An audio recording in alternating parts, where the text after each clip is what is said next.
Dawson County Tigers are looking to return to playoff form in 2024. After a competitive performance in their Cass preseason game, Dawson is eager to get the 2024 campaign underway. NGSL talked to Coach Sid Maxwell about the upcoming season. Here's Coach Maxwell. Been blessed to have a bunch of young men with complete focus as far as going out and trying to get better each day. And when you coach, you have player-driven teams and you have coach-driven teams, and it's always easier when they take the reins and they're doing the work, and you just guide the direction and they take off. And this has been this group. They're a very tight-knit group, which is really fun to see as a coaching staff, because nowadays we all battle cliques where everybody 6 go here, 6 go there, and the good thing about this team, they all go together. So it excites me going into many years I've been doing this to have a bunch that are working well together. They actually like each other, and each of them are pulling for the other's success. Well, camaraderie is a big thing in this sport and everything, and a lot of times that puts you in a position to win some games or make some plays that others may not be expecting you to do because the talent may not be there. So talk about how that plays into this. Well, we got a lot of guys playing football for the first time as far as varsity competition. We got a few young men back that's played last year, and we've got a lot of new faces. Like you said, the pulling together is what they're going to strive to do each play. To make the most of their technique driven, and hopefully I don't have to worry about playing to the whistle. And we just got to become master craftsmen of our position, and that goes from repetitions. And each game we got to focus on getting better. So that's our striving this year. It's not where you start, it's where you finish. And these guys. Fun to coach, and staff, and we love these guys, love their enthusiasm, their focus when we're out there. We're far from perfect, but we have a direction to be the best we can be.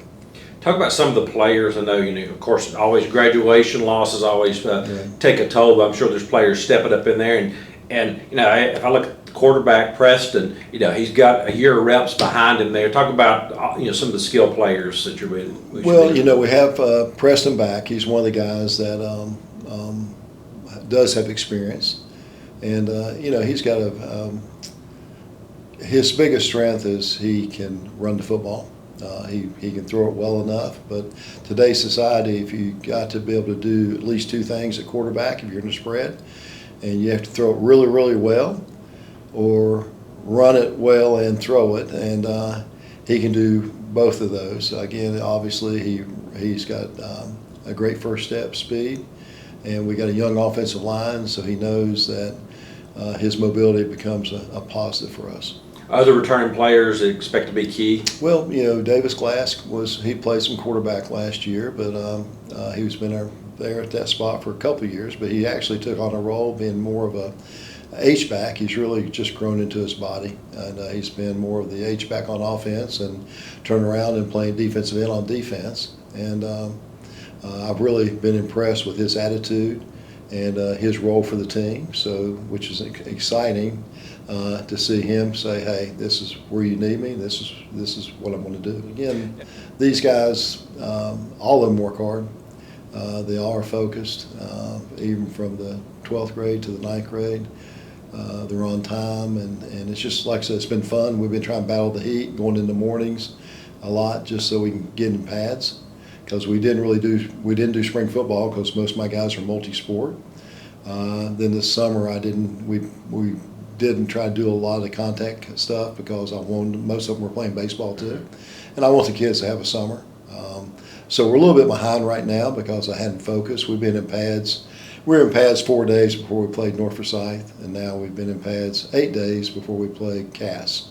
So miracles don't happen overnight. So knowing our least time in pads is going to be a process. Let's look at the schedule for this year. First of all, it's some good traditional matchups. Even though East Forsyth is new, local school. Right. You got Banks, which is an old rivalry of Dawson, and of course East Jackson's fairly new. Then you jump into what, and I've got to get used to calling it 6 AAA instead of 7 AAA. A lot of familiar teams there, and some good teams coming back, and good teams coming into our region. Well, like I said, each one we'll take them one at a time. You can't fool people in coaching anymore in Georgia. They're all going to have their teams prepared, and you have to focus on what you do and get better, and obviously find out where you can attack your opponent and put us in the best chance for success.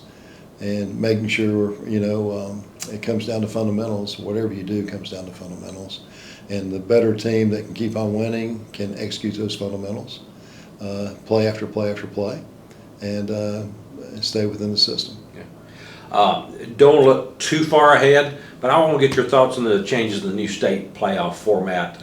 Because in the past, some of your state runs, you've come against some private schools and some public schools that have ended the season. But now, a lot of things changed this year. Well, like I said, I'm not a component of change. I know people have reasons they're trying to make everybody happy. And I know they drop down classifications to sort of squeeze us all together. I never worry too much what people lay out. You got to play it. So I'm not really opponent for or against what they've done. Nothing I can do can change that. So I just try to focus on, what's important now, and that spells out win. And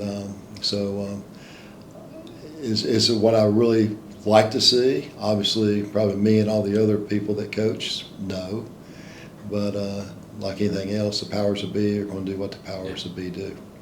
Coach, as we close, you got your One Dawson shirt on. One thing I think, over the recent years, the communities come together, good community support, maybe a message to the fans or the community that follows Dawson. Well, we are blessed to have this One Dawson community. I've been numerous places, for many years, 20 years at Sequoia, which was a great place, and I was 6 years at Lambert. And I'm very fortunate to be here at Dawsonville. I think it's just to have one town, one community, everybody's a Tiger. It doesn't get any better than that. And so I'm really blessed. I think the fans being here pumps our team up and helps them have memories. And most of them played here, and they know what I'm talking about, the memories that you grow in Dawsonville. Listen to all the Tiger football action on the North Georgia Sports Link.